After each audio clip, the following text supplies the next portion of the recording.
I don't know what to say, really. They don't give us respect, but we about to take it today. Watch. We got one of the best. You better check your reference.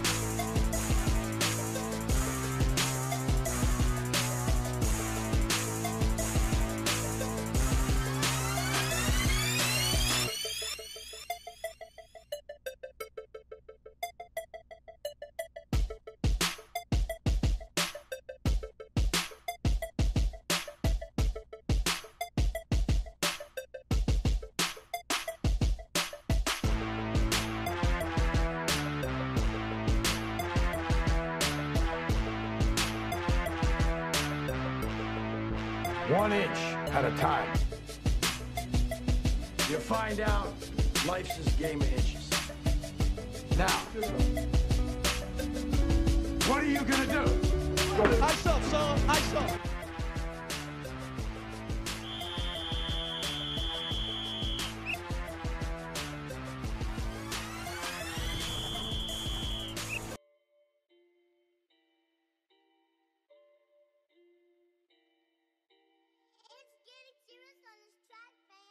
Coming at you, baddest mental health podcast with two of the baddest therapists. I'm your host, D Brown.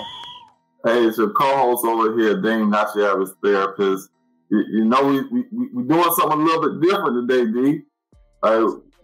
We normally have people chiming in, but we in separate locations right now, trying to do it different. You know, Still got direct connect. That's what I like about it. Absolutely. Nothing. If we ain't learned anything about COVID and this whole pandemic, hey, we make it do what it do with what we have, using technology to still get this word out to you guys. Another awesome guest with two of your awesome hosts. You know what I'm saying? We gonna. I'm gonna enjoy this one because I actually liked him. I followed him. You know, playing. I like this style of play. I'm interested to know a little bit more about him underneath the helmet. You know what I'm saying? Man, I'll keep those, you know, for him to tell you. I can tell you some. Obviously, I know him on a personal level, and man, I tell you, our guest, like you said, man, you follow him. I continue to follow him. He's a great inspiration. He has a great story. He'll share it with us in a few moments, man. But just his journey to where he is right now is outstanding. It really speaks of the character and the person that he is. So, you know, it's a big, I'm elated with the opportunity that he gave us to come on the show and be a guest for BTW. Hey man, we've been blessed to have the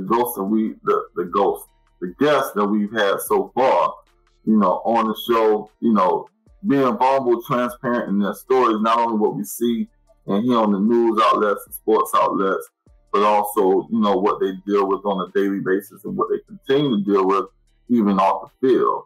So again, I'm looking forward to this one right here. We're going to dive into it.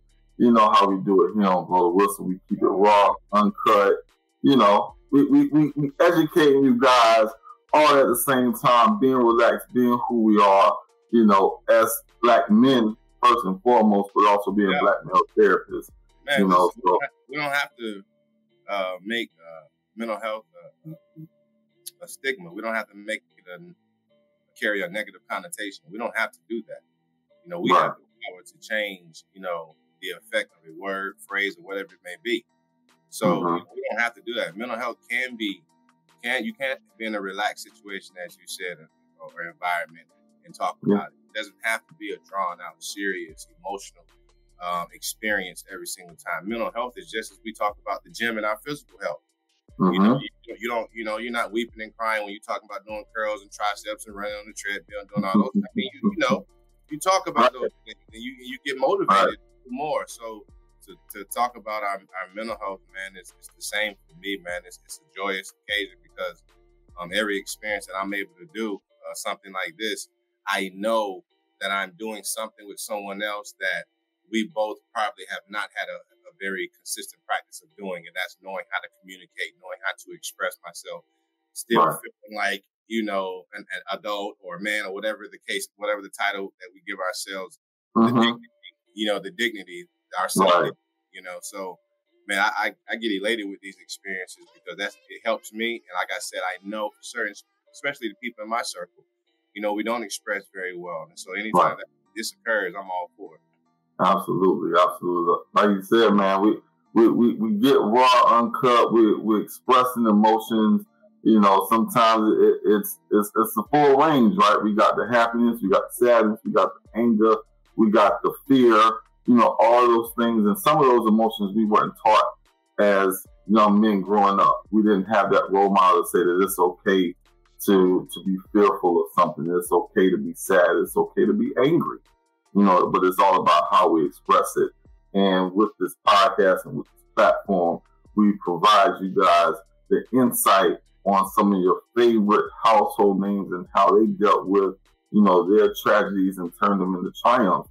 A lot of our guests, you know, you've seen it, like we've been here. We've seen that, those tragedies, those tribulations that they've encountered, and being able to turn something negative and make it into a positive situation for them going forward. So, you know, again, you guys, this season 2 and 2, we back at it, man. You know, one of the household names, man. He was wrecking shop in the league for a while, man. 3-time All Pro, 10 seasons, 11 seasons, right? 10 seasons. Yeah, man. You know, so 2003. Yeah. Your favorite Tennessee Titan, man. There's an interesting fact that some of us don't realize. There's another sport. That?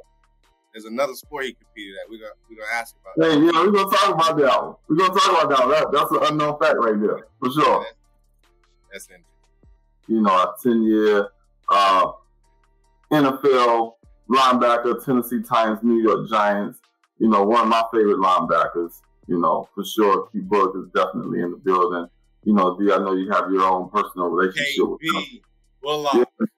So, man, I appreciate y'all having me. Finally up in here. Sam, blow the whistle.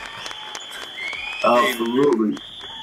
We appreciate you, bud, man. You know, I got a great affinity for you, our personal relationship, man. So I just want to first and foremost, before we kick off, just say thank you, man, on behalf of myself, my co-host Dame, man, for you coming on and just sharing. You know, everybody know you with the Bullock on the back of the jersey and the helmet, but to see your face and to hear your voice is a whole different experience. So to be able to do that with our viewers, man, I appreciate that.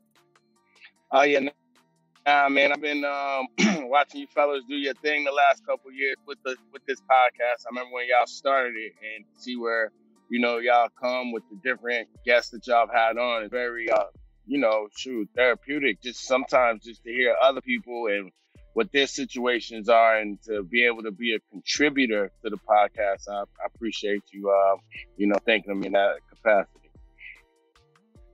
Well, thanks for checking in, man. Like it's great to hear that, you know, the people that we've seen on TV on Sundays, on Mondays, on Thursdays, whenever, actually, you know, following the podcast and listening and getting something out of it, man. Like, definitely, people, I appreciate it for sure.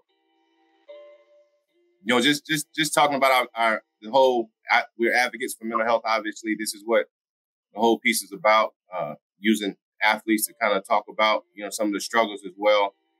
You've seen, as well as I've seen, how, you know, our Olympic champion, our tennis star, they kind of dropped out and they attested some of the reasoning to being, you know, to strengthen their mental health, man. And so I know coming up in our era, that wasn't supported. And I just want to kind of ask, what do you think your opinion would be if we had that type of resource coming back in our era, as far as, you know, being comfortable and saying, you know, expressing, this is what's affecting my performance, this is what's affecting me, I need to take a break? Yeah, man. It's, you know, I find the whole mental health situation with athletes very interesting these days. You know, I'm still learning a lot about it because, like just saying, when we was playing, there was no such thing as mental health. It was, you know, you don't perform. If you weren't perform, either that person was just better than you or whatever the case may be. It was no doctor that you can really necessarily go see to kind of talk about your problem because, you know, back then, you know, it was all about being mentally tough. You know, that's what it was about, being mentally tough. So to admit weakness that's affecting your performance, you know, that was definitely unheard of. So I definitely take my hat off to these athletes today that realize and recognize that, you know, there's other things outside things that may be affecting their performance and seeking the help to take care of their mental.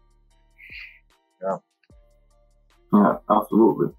Now, Keith, one quick question, just to piggyback off of that question that Dee asked, like just thinking back to your career, a wonderful 10-year career, you know, with Tennessee Titans as well as the Giants as well. You know, how did your mental health, whether it be good or bad, how did it impact your play, like on and off the field?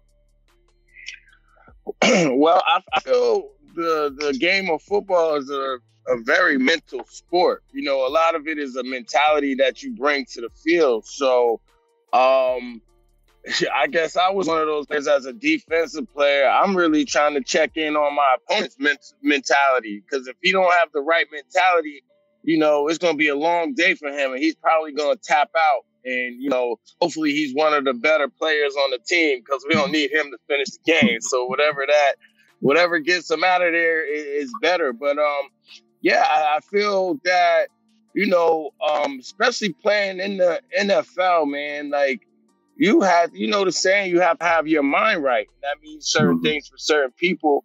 And, you know, if you really have things going on, like I've definitely played with players that now when I look back, yo, buddy definitely had mental health issues, but within that realm of the football space, that locker room and all that different stuff, it just wasn't being identified 10, 15 years ago like that. You know, we just be like, man, that fool crazy. But you pass it off as being crazy, but he really needs help and has mental health issues. So, you know, I like I say, man, I think it's great what y'all doing. It brings more awareness and, you know, knowledge to actual mental health and within sports, for sure.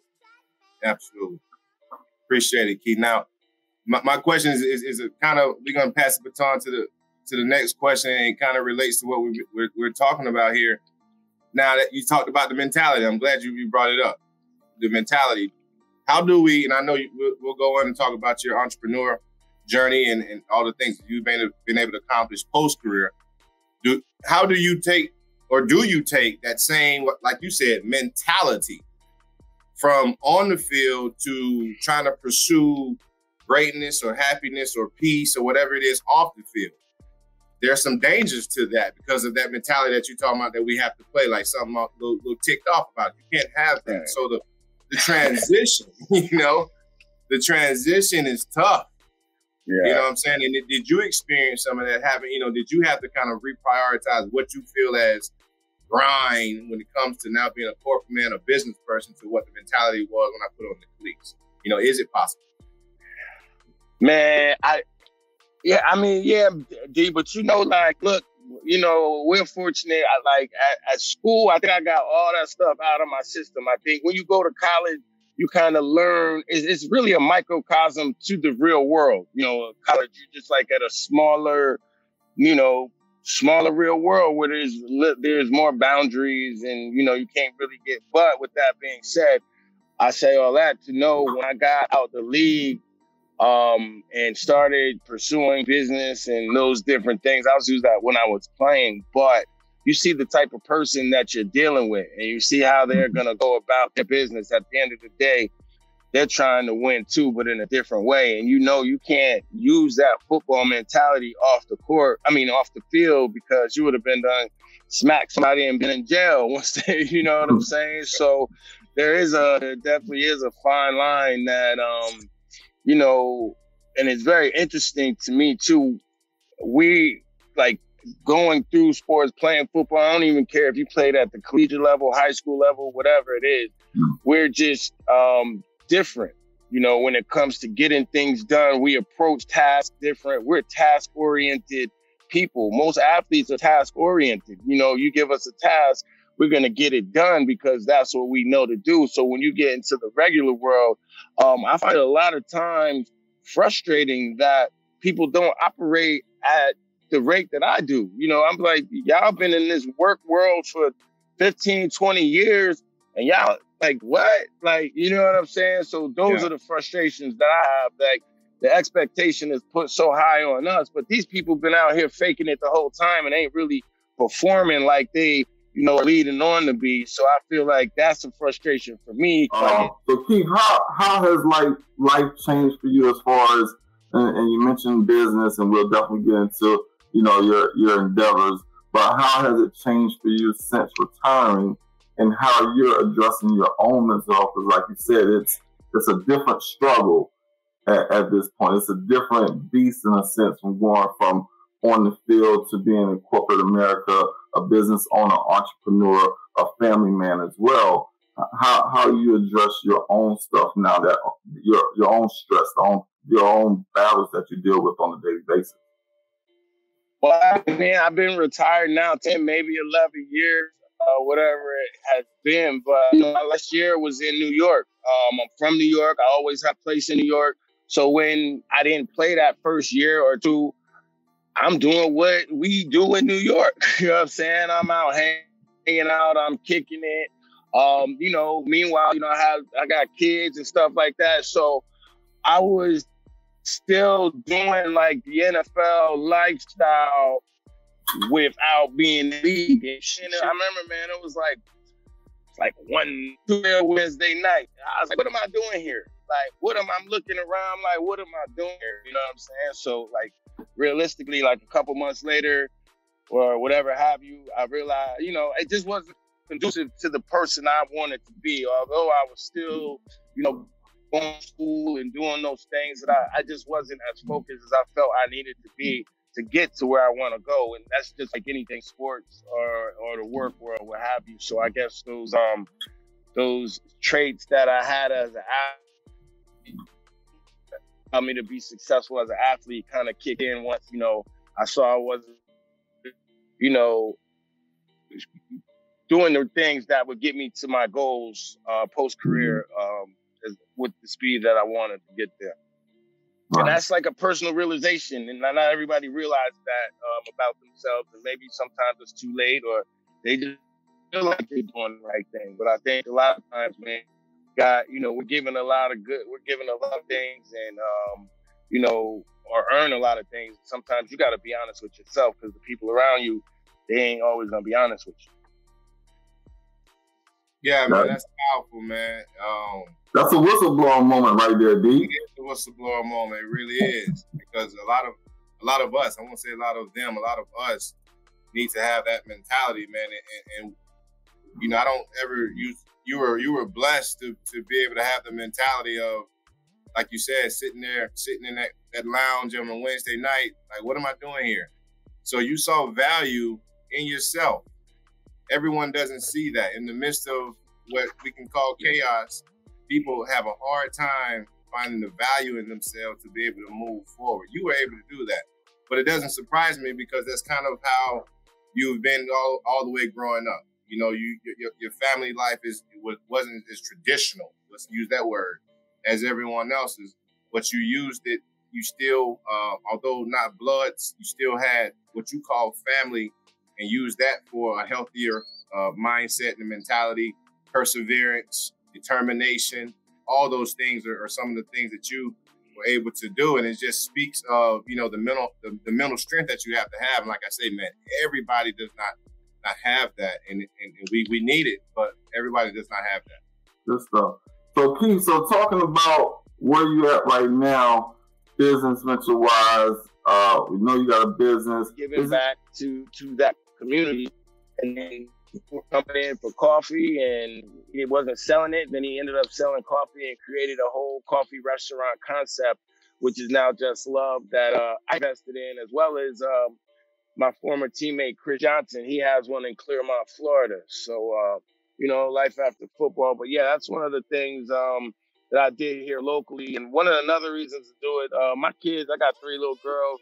They know I played football. They ain't never seen me play football, but they've definitely seen daddy get up, go to work, you know, do all the things that it takes to manage on. Yeah, so that was another reason, because I know y'all was asking me, you know, some of the things that was involved. You know, they play sports.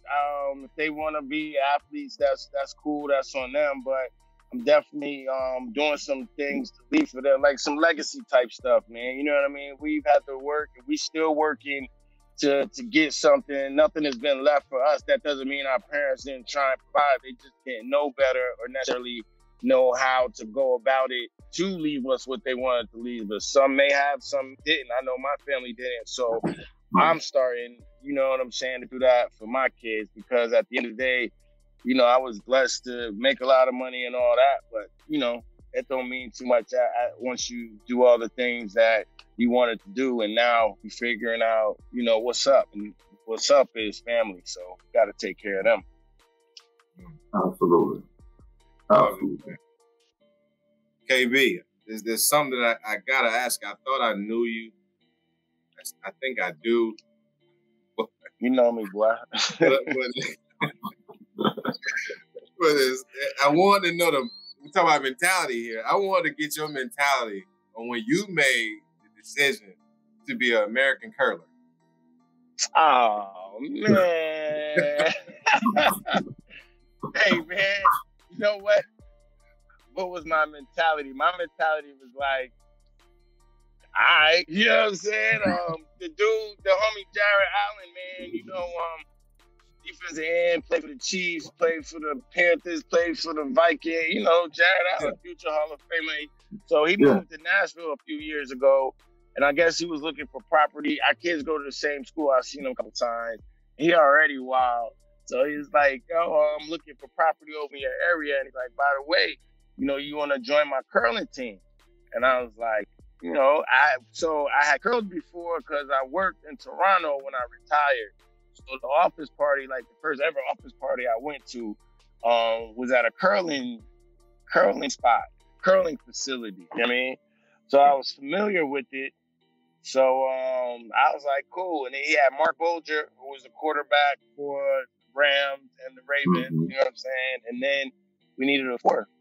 So my guy Mike Roos, who was a tackle here for the Titans for 10 years, was our fourth, and that made up All Pro Curling. You know what I'm saying? It was an experience, man. Like, you know, I'll be in crazy places in Wisconsin and stuff like that. I'm definitely like probably the only black person in the town. Like, you know what I mean? Like, and I'm definitely conscious of that. But everybody was cool, man. Curling community was cool.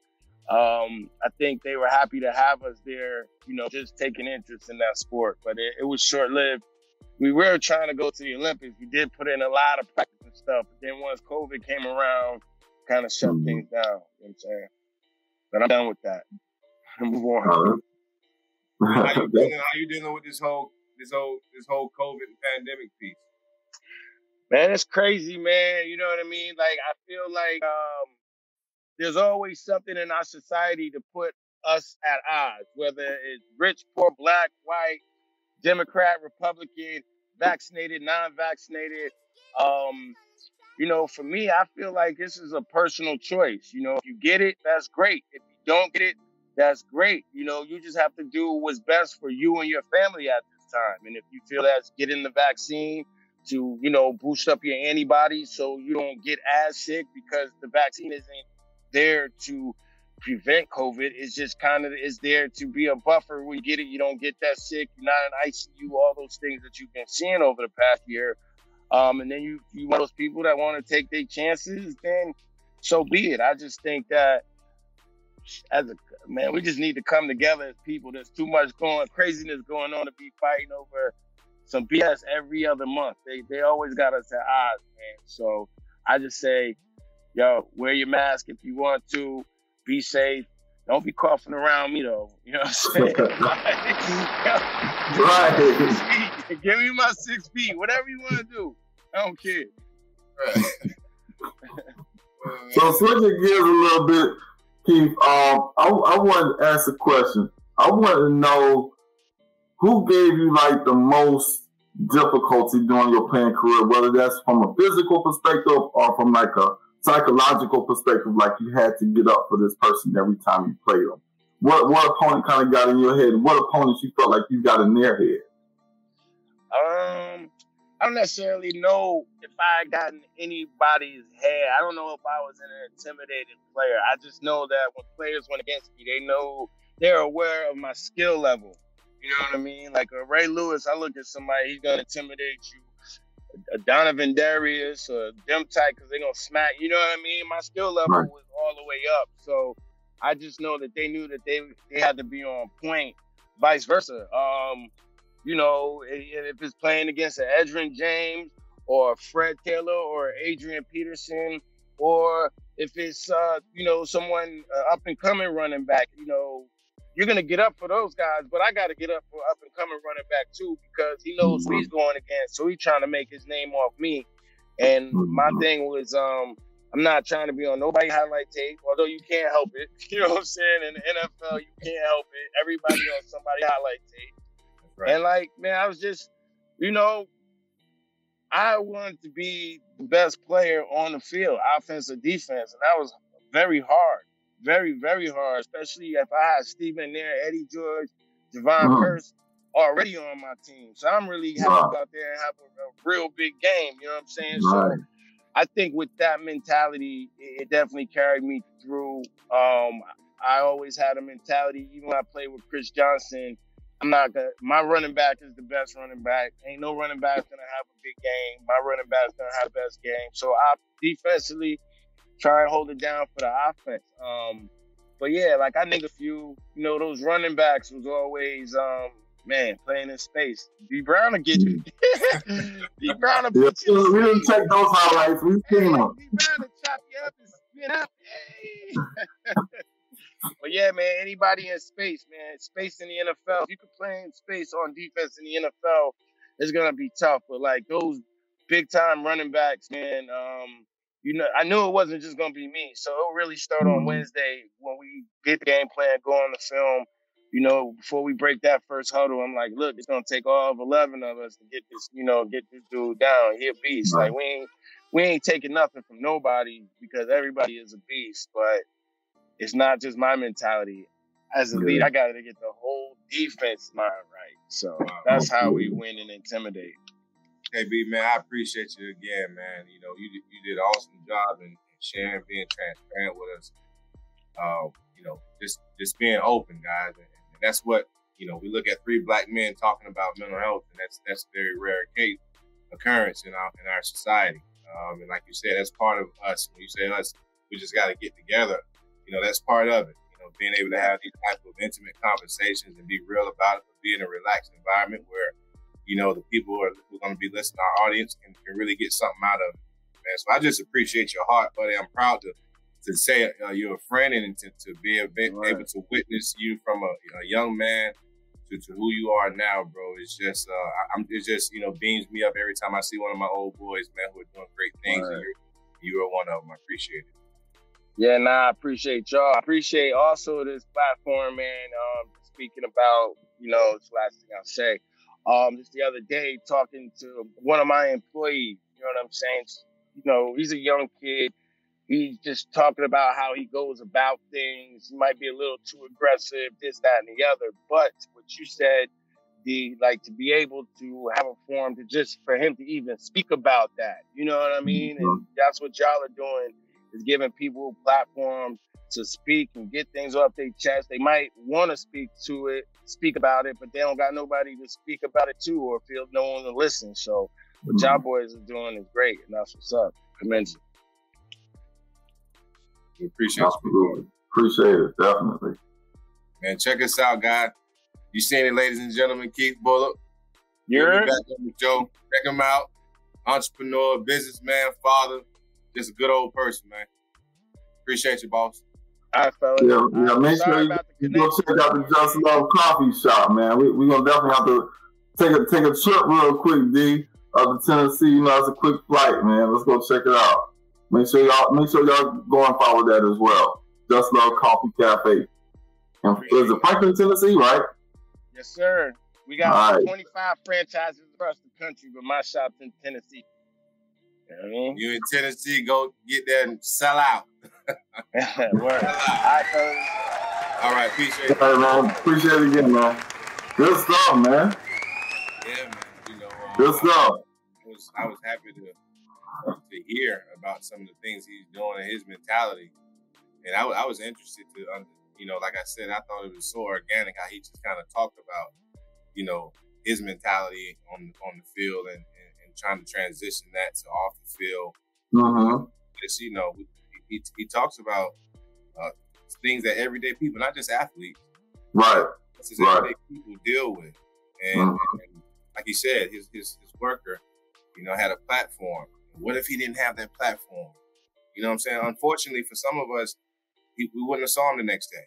You know, that's you know, that's just the reality of what's happening right now. And so him to identify and recognize that, and then you know, be an advocate for mental health. And I just love it, man. You know, I just love like you said, it takes a person, you know, that's willing to validate. You know what I mean? Like a person has to trust you and know that even if you don't understand, you're still going to be able to listen. You know, just to be a springboard or whatever the case may be, to allow you to express how you feeling. You know what I mean? So him having that availability as a business owner, as a boss, you know, having your employee having the faith and the confidence that they can come to you about anything, you know, that builds up employee morale. It builds up your own mental health to know that you're there to support someone that will allow you to, in turn, be able to express yourself as well, and don't find it robbery. You know what I mean? Like you're okay with expressing you and being transparent and vulnerable in certain, you know, avenues of your life. So I definitely love that aspect of it. Yeah, man. I mean, anxiety, bro, it occurs with everyone. You know, we can stop trying to be, you know, so different from everyone else. We are not that different. Anxiety is all around us and it affects us. Right. We may not, you know, it may not have an impact, so we don't, you know, focus or recognize it, but it does affect us. And so we all deal with it. And I just hope our audience really, you know, takes, you know, the messages that our guests are coming on and sharing. Yeah. You know, open and transparent about even their own personal experiences. Something from it. It may not be identical, you know what I'm saying? Right. But if you can get a little nugget from it, you know, like Corey said, like Corey Mata, yeah.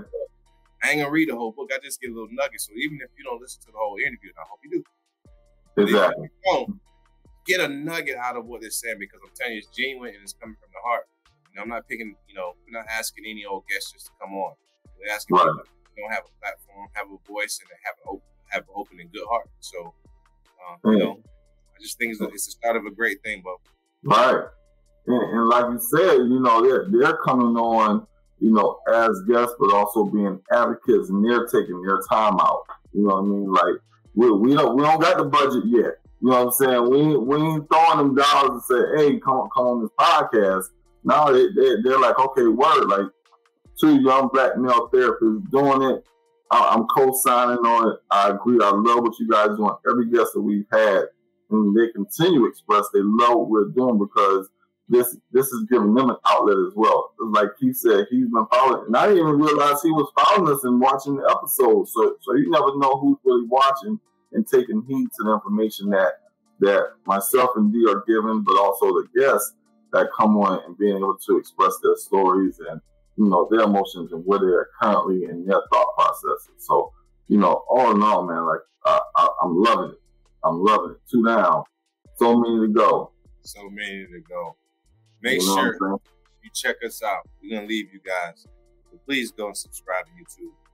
I can't tell you why. Just do it, please. Then I'll tell you why after this. Just do it. Because when it hit, you know, I'll be like, damn, I missed out. Check in out. Check us out on Blow the Whistle here at Gmail if you have a question that needs therapeutic answer. Obviously, there are some boundaries we have, but You know, right.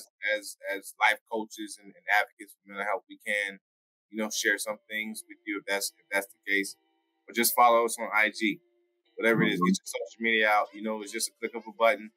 If we're worth a click of a button, a stroke of the thumb, please do it for us. This is big time, year 2. You hear our guests, you know, they love it. They're watching. And it's our platform to help people that we don't even know. You know what I'm saying?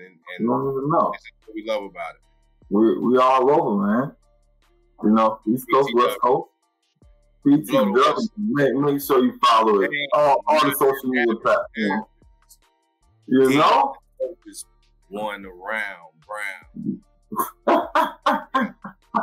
I like that. Hey man, come check out the Purple Unicorns, man. Like we out here, you know, just like all of our guests have said, like if you're going through things, make sure that you know, implementing certain things within your life, whether that's coping skills, whether that's meditation, whether that's church, whether that's spirituality, whether that's, you know, checking and get your own therapist. You know, you got 2 of them right here. I don't know about Dee, but I can't really take no more right now. But hey, you never know. Come on, we can fill it up. We can fill it up. We outsource, but we can fill it up. Come on. Yeah. If we can't take you, we definitely know some people that can. So don't like Dee said, make sure you hit up our email, blowthewhistlehere@gmail.com. You know, if you got any questions, if you need referrals, if you need to be pointed in the right direction in your area, you know, if we got the information, we'll definitely spread that because, you know, that's what we do. We do. Peace. See y'all. Hey, man. It'll be easy, man. Next episode, another surprising guest. Hey, y'all stay tuned, man. We're going to check y'all.